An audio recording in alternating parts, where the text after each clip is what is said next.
Hello officers, आज आपण बघतोय ग्रामर मास्टर सिरीजचा डे 12। त्याच्यामध्ये आपण बघतोय वर्ब्स, पण कुठले वर्ब्स तर एक ट्रान्झिटिव्ह वर्ब्स असतात आणि इनट्रान्झिटिव्ह वर्ब्स। मग हे काय नेमकं तर बघा, ट्रान्झिटिव्ह वर्ब्स म्हणजे काय तर हे एवढंच समजून घ्या फक्त, त्याच्यामध्ये असतो ऑब्जेक्ट। हा ऑब्जेक्ट जो असतो तो ट्रान्झिटिव्ह मध्ये असतो।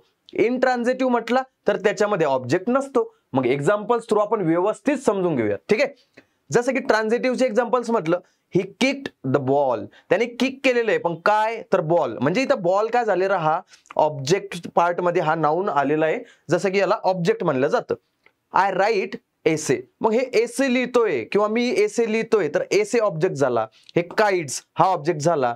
पण आता जे वर्ब्स आहेत ना, हे इथं असणार आहेत आपले, बरोबर। किक्ड, राईट, फ्लाय, याच्या नंतर आपल्याला ऑब्जेक्ट दिसतोय, तो म्हणजे ट्रान्झिटिव्ह वर्ब्स झाले।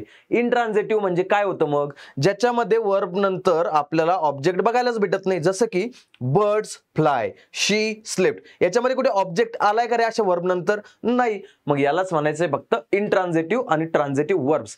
अशाच अधिक माहितीसाठी तुम्हाला चॅनल फॉलो करायचंय शुभम सर्स अकॅडमी यूट्यूबला। थँक्यू।